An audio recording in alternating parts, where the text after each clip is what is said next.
I asked my son and daughter-in-law a simple question. When is the wedding? I needed to know so I could book flights for my brother. My daughter-in-law, Margaret, didn't even look up from her phone. She popped a piece of expensive steak into her mouth and said, "We got married yesterday, Dad. It was just for special people. You wouldn't have fit in." I sat there stunned in the luxury condo that I pay $3,200 for every month. My name is Harold Richardson. I'm 65 years old. I've got calluses on my hands that will never go away from 40 years of building houses and running Richardson Construction. Started the company when I was 25 with nothing but a used pickup truck and a toolbox my father left me. Built it into something real over 4 decades of 12-hour days and weekend work. But looking at me, now you'd just see an old man in a worn flannel shirt and work boots. Never saw the need for fancy clothes. My son Charles, he's 32 now, and his wife Margaret, 29. They live for the image. It was Sunday evening, May 15th, and I was sitting at their dining table in downtown Chicago. The view from those floor-to-ceiling windows was something else, looking out over Lake Michigan. It's the kind of place that runs $3,200 a month, and I know exactly because that money comes out of my account every first day of the month, like clockwork. Charles works in marketing, at least that's what he tells people. Margaret calls herself a social media influencer, always taking pictures of her food and posting quotes about success. Truth is, their whole lifestyle runs on my retirement savings. Well, that's what they think anyway. The dinner was tense like it usually gets. Margaret was scrolling through her phone with those long, fake nails clicking against the screen, completely ignoring the $40 a pound steak on her plate. Charles was nervous, refilling his wine glass every few minutes, wouldn't look me in the eye. I cleared my throat. "Charles, Margaret," I said, trying to keep things cheerful. "June's coming up fast. I need that wedding date. My brother Michael wants to fly in from Ohio, and airline prices keep going up. Need to book his hotel, too." I waited for an answer. Expected them to get excited, maybe pull out their phones to check the calendar. Instead, the silence got thick enough to cut with a knife. Charles put down his wine glass, and I could see his hand shaking. He looked at Margaret like a dog begging for scraps, wanting her to handle this conversation. Margaret let out this long, dramatic sigh, finally put her phone down, and looked at me with an expression I can only describe as pure irritation mixed with something that looked like pity. "Oh, Harold," she said. She rarely called me Dad, unless she needed money for something. You don't need to book anything for Michael. Tell him to stay put in Ohio." I was confused. "Did you two change the date? Is it delayed?" "No," she said, picking up her wine glass and examining her manicure like it was the most important thing in the world. "We got married yesterday, Saturday, May 14th, at the Riverside Country Club." I couldn't believe what I just heard. Yesterday? But I was right here. I was home, 10 minutes away. My phone was on all day. "Charles," I said, turning to my son. "You got married yesterday and you didn't call me?" Charles looked down at his plate, pushing around a piece of asparagus with his fork like he was trying to solve a math problem. "It was a small ceremony, Dad. We wanted to keep it intimate." Margaret actually laughed out loud, this short, cruel sound that made my stomach turn. "It wasn't small, Charles. Stop lying to your father." She turned back to me. "Look, Harold, we wanted a specific atmosphere, a certain vibe. We invited about 150 people, but they were all special people. The kind of crowd that appreciates high society and culture. Special people." Those words hit me right in the gut. "You know how you are, Harold," she continued, waving her hand at my outfit like I was wearing rags. "You're uncomfortable in those fancy settings. You would have felt out of place among the elite crowd. We did it for you, really. We didn't want you standing around in your old suit feeling awkward while everyone else was dressed to the nines. It would have been embarrassing for everyone involved." I looked at my son. This boy I'd carried on my shoulders when he was little. The kid whose college tuition I paid by working 16-hour days when a big contract came in. "Charles," I asked, my voice barely above a whisper. "Is that true? You didn't invite your own father because I would embarrass you?" Charles finally looked up, his face red as a tomato. "It's not like that, Dad. It's just, Margaret's parents booked the venue. They put down the deposit. They had their own guest list, you know. It was complicated. We figured maybe we could throw a barbecue for you later. Something more relaxed. More your speed." A barbecue? While they drank champagne and ate lobster at the country club. That's when I saw it. Margaret raised her hand to brush a strand of hair from her face, and there it was, on her ring finger. A massive diamond ring, sparkling under their fancy chandelier. I knew that ring better than my own reflection. 3 months ago, Charles had come to me with tears in his eyes, begging for help to buy the perfect engagement ring. Said he wanted to show Margaret how much he loved her. I wrote him a check for $25,000 without hesitation. I was staring at $25,000 of my hard-earned money on the finger of a woman who just told me I wasn't special enough to see her put it on. Something cold settled in my chest. Not heartbreak, exactly, but more like the feeling you get when you finally understand a problem you've been wrestling with for months. I wasn't a father to them. I wasn't family. I was a walking ATM machine. I stood up from that expensive dining table. My chair made a loud scraping noise against their hardwood floors. "You're leaving?" Charles asked, and I could hear the relief in his voice. "But you haven't finished your steak." "I'm not hungry anymore," I said. My voice came out surprisingly steady. Margaret rolled her eyes and took another sip of wine. "Don't be so dramatic, Harold. It's just a party. We'll send you some photos if the photographer got any good ones. Though honestly, you should be thanking us. You hate wearing ties anyway." I looked at her. Really looked at her. Then I looked at that diamond sparkling on her finger. Then I looked at my son, who was already reaching for the wine bottle again, desperate to avoid my eyes. "Congratulations on your wedding," I said. "I hope it was worth it." I walked to their front door. Didn't slam it. Just closed it softly behind me like I was leaving any normal Sunday dinner. As I walked down the hallway toward the elevator, I didn't feel sad. I didn't feel angry either. I felt like a businessman who just figured out he'd been making a very bad investment for a very long time. The elevator took me down to the lobby. Anthony Martinez, the evening doorman, tipped his hat when he saw me. "Good evening, Mr. Richardson," Anthony said. "Heading out a bit early tonight, sir." "Yes, Anthony," I said. "I think I'm done here." I walked out into the Chicago evening air and looked back up at the building. Their windows were glowing warm and golden 23 floors up. They were probably up there right now, relieved that the awkward conversation was over. Probably opening another bottle of wine to celebrate getting rid of the old man. They had no idea what was coming. See?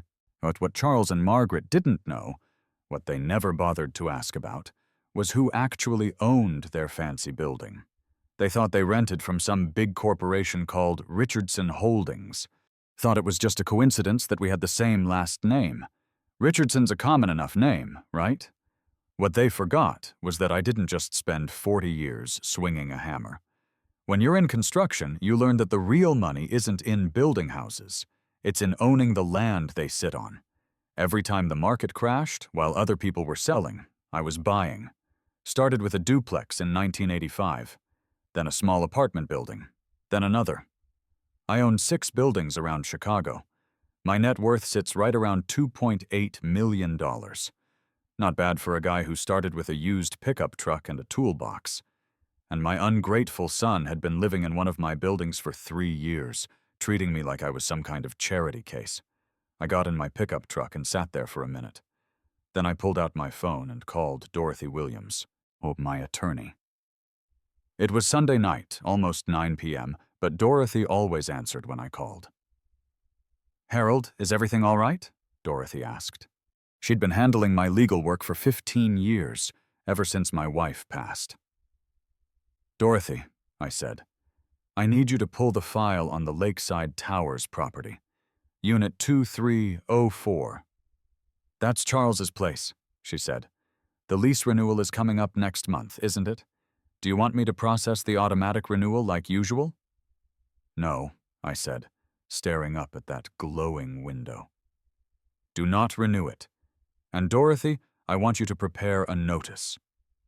"What kind of notice, Harold?" I took a deep breath of the cool night air. It tasted like freedom. "A notice of non-payment.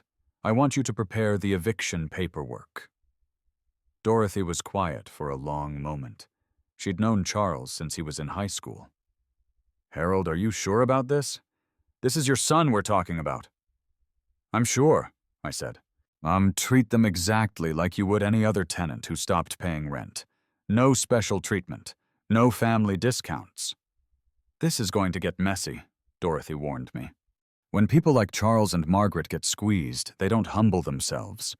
They get desperate. They might say things you can't unhear." "I've already heard enough," I said. The next few days passed quietly.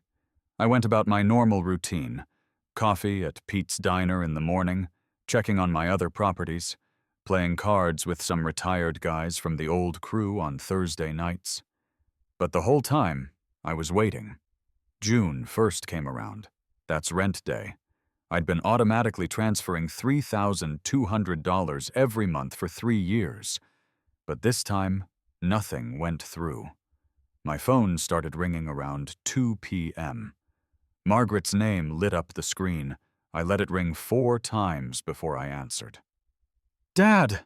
Margaret's voice was sharp with panic. "Dad, where are you? We've been trying to call all day. There's a problem with the rent payment."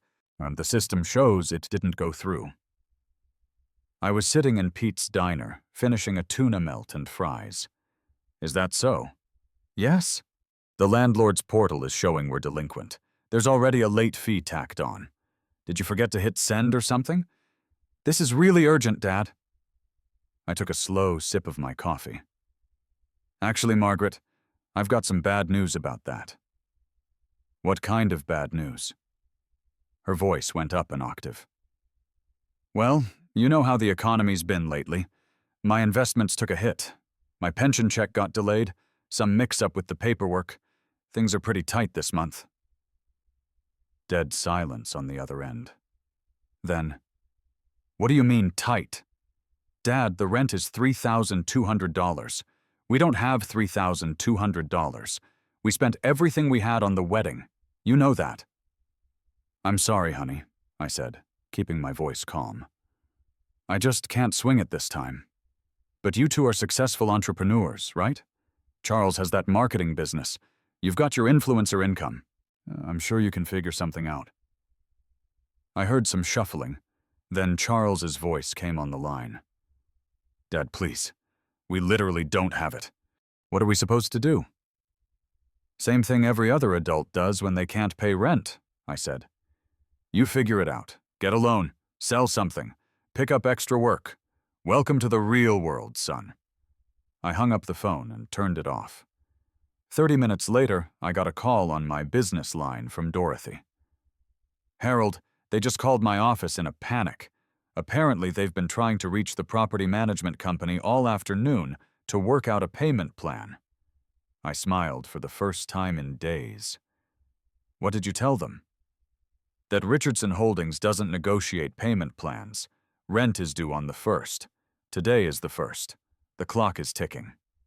2 days after I cut off the money flow, I found myself doing something I never thought I'd do. I was sitting in my pickup truck across the street from their building, watching. Not like some creepy stalker or anything.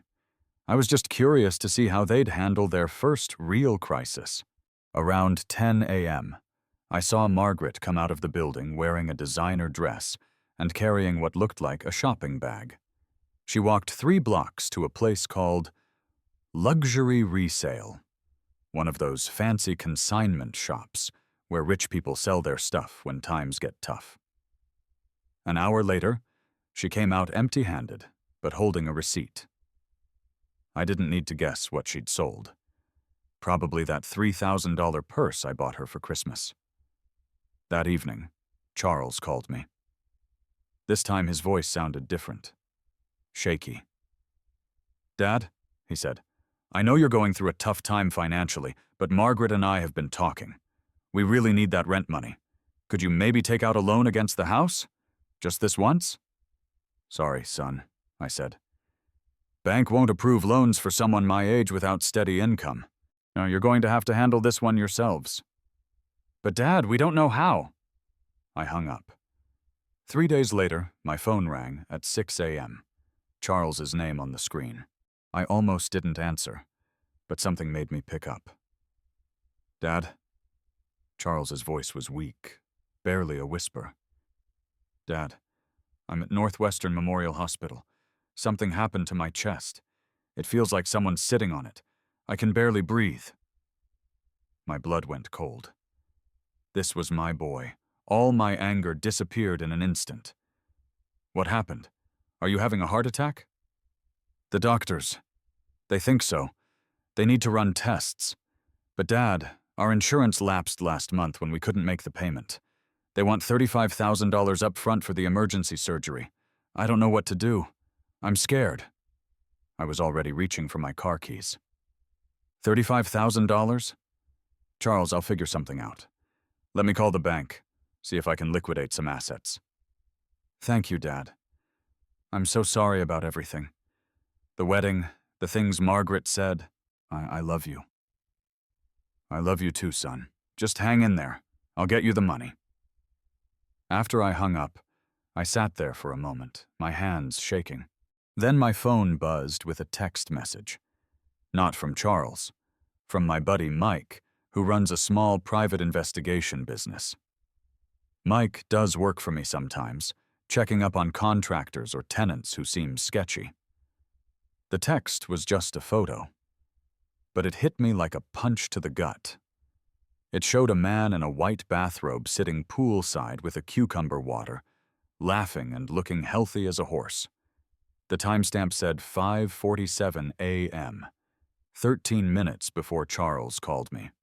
The location tag said Azure Springs Wellness Resort. It was Charles. My son was getting a spa treatment while telling me he was dying. I stared at that photo for a full minute. Then something inside me just went cold. This wasn't about money anymore. This wasn't even about disrespect.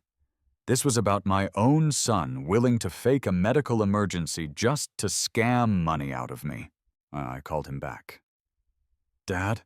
Charles answered, still doing that weak, whispery voice. "Did you talk to the bank? The doctors are saying they need to prep me for surgery soon."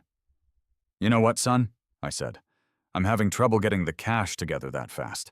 But I've got my vintage Ford pickup. Remember the one? There's a collector who's been after me to sell it for years. He offered me $40,000 last month." "Your truck?" Charles asked, and I could hear his voice getting stronger. "But Dad, you love that truck." "I love you more," I said. The words tasted like poison in my mouth because they were true, and he was using that truth to destroy me. "It'll take about 2 weeks to get the title transferred and the money in hand. Can the hospital wait that long? Maybe put you on a payment plan?" There was a pause. I could practically hear him calculating. 2 weeks would carry them past the next rent cycle. $40,000 was enough to pay the back rent and still have plenty left over. I think I can convince them to wait, if they know the money is definitely coming. "I'll call you when I have the cash," I said. "Thanks, Dad, you're saving my life." I hung up and immediately called Dorothy. "Dorothy, it's Harold. I want to accelerate the eviction timeline." "What happened?" "My son just tried to fake a heart attack to get $35,000 out of me, while he was at a spa resort." Dorothy was quiet for a long moment. That's pretty low, Harold." "It gets worse. I told him I'd sell my truck to get the money. He bought it. He's probably celebrating right now, thinking he just scored 40 grand. "What's your timeline?" "I want them served with papers tomorrow, 3-day notice to pay or quit." Harold, you know that once we file, this becomes public record. It'll show up on credit reports. There's no taking it back. I looked at that photo on my phone one more time. My son in his spa robe, smiling while he planned to lie to his dying father. File the papers, Dorothy, and make sure they're served when both of them are home. I want them to get the news together. The next morning, I parked across the street from their building again. At 11 a.m. sharp, I watched a man in a suit walk into the lobby carrying a manila envelope. The building manager, Timothy Cole, escorted him to the elevator. 20 minutes later, my phone started ringing, Margaret's name flashing on the screen. I let it ring and ring until it stopped, then it started ringing again. Charles this time. Still didn't answer. By the time they called me for the 5th time, I figured they'd had enough time to read the papers. I picked up. "Dad!" Margaret was screaming so loud I had to hold the phone away from my ear. "What is this? What are these papers? They're saying we have 3 days to pay $3,200 or we're getting evicted."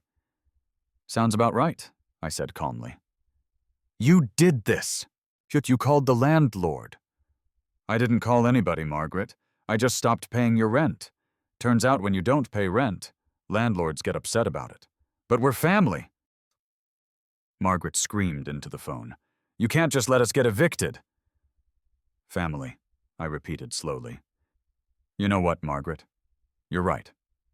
I don't evict family. But you made it pretty clear at your wedding that I'm not family. I'm just some guy who gets in the way." I hung up and turned off my phone. They managed to scrape together the money at the last minute, sold more stuff, maxed out credit cards. They bought themselves 30 more days. But I wasn't done, not even close. See, what they didn't know was that their lease was up for renewal on July 1st.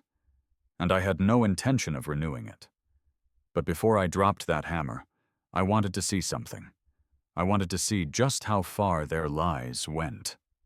On Saturday night, June 25th, I got a call from Timothy Cole, my building manager. "Mr. Richardson, I thought you should know. There's a big party happening in Unit 2304 tonight. Looks like some kind of business event. Caterers, bartenders, the whole 9 yards. Is that so?" I said. "Should I shut it down? The lease says no commercial activities." "No," I said. "Let it run. But Timothy, I want you to pull the security footage from the lobby. I want to see everyone who goes in and out tonight." Around 9 p.m., I put on my best suit. Not the flannel shirt and work boots they were used to seeing. My navy blue suit that cost more than their monthly rent. My Italian leather shoes. My gold watch. I drove to their building and parked right in front. Timothy was waiting for me in the lobby with 2 security guards I'd hired for the evening. "Everything ready?" I asked. "Yes, sir, Mr. Richardson. The party's in full swing upstairs." We took the elevator to the 23rd floor. The music was loud enough that I could hear it in the hallway. Through the door, I could hear Margaret's voice on a microphone. Was talking about exciting new business opportunities and exclusive investment partnerships. I knocked on the door. Charles answered, wearing a tuxedo I'd probably paid for. When he saw me standing there in my suit with 2 security guards, his face went white. "Dad, what are you doing here? Why are you dressed like that?" "I heard you were having a business party," I said. "Thought I'd stop by." Charles looked panicked. "This really isn't a good time. We have investors here, important people." "I know," I said. "That's exactly why I came." I walked past him into the apartment. The place was packed with people in expensive clothes, holding wine glasses and talking about money. Margaret was standing near the windows with a microphone, mid-sentence, talking to a group of men in suits. When she saw me, she stopped talking. The whole room gradually went quiet. "Security," Margaret called out, pointing at me. "Who let this man in here? Get him out." I smiled and pulled out my business card. The thick, but a black one with gold lettering, I held it up so everyone could see. "Ladies and gentlemen," I said, my voice carrying across the room. "Allow me to introduce myself. I'm Harold Richardson, chairman of Richardson Holdings." The room went dead silent. "Richardson Holdings," I continued, "is the company that owns this building, including this apartment." I looked directly at Margaret. "You wanted security? I brought security. You wanted important people? Well, you're looking at the most important person in this building. I'm your landlord." Margaret's face went from pale to bright red. "That's impossible. You're just a construction worker." "I was a construction worker," I said. "Who built a company? Who bought buildings? Who owns the floor you're standing on?" I turned to the crowd of investors. "I'm afraid this party is over. Mr. and Mrs. Richardson here have been having some trouble with their rent payments. In fact, their lease expires in 6 days and will not be renewed." The investors started looking at each other and heading for the door. Within 10 minutes, the apartment was empty except for me, Charles, Margaret, and my security team. Charles fell to his knees. Actually fell to his knees right there on the hardwood floor. "Dad, please, I'm sorry, we made mistakes. But you can fix this. Just renew the lease. Please." Margaret was crying, her makeup running down her face. "Harold, we're family. You can't do this to family." I looked at them both. Then I reached into my jacket pocket and pulled out a stack of photos. Wedding photos I'd printed from her Instagram account.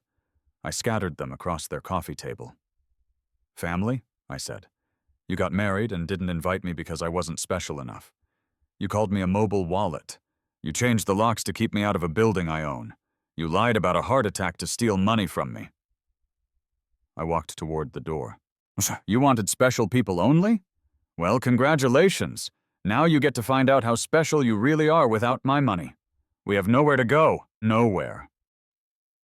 Margaret screamed. I stopped at the door and looked back one last time. "Didn't I tell you?" I said. "Welcome to the real world." 3 months later, I sold the building for $1.2 million. I put every penny into a scholarship fund for kids who want to learn trades: construction, plumbing, electrical work. The kind of jobs that actually build things. I heard through the grapevine that Charles and Margaret split up. She found some other guy to support her. He moved back in with his mother in the suburbs. Me. I'm sitting on my brother Michael's porch in Ohio, fishing pole in hand, cold beer in the cooler. For the first time in years, I feel light. Free. My phone rings sometimes. Charles's number. I don't answer. Sometimes the hardest thing about being a good father is knowing when to stop being a father at all. And some lessons you can only learn when you hit rock bottom. I gave my son 32 years of cushions. Now he gets to find out what solid ground feels like. The fish are biting, the beer is cold, and I finally learned the difference between being loved and being used. That's worth more than any building I ever owned. The hardest thing I ever built wasn't a skyscraper. It was the strength to say no to my own flesh and blood. Sometimes the greatest gift you can give your children isn't another check. It's teaching them they don't deserve one unless they've earned it.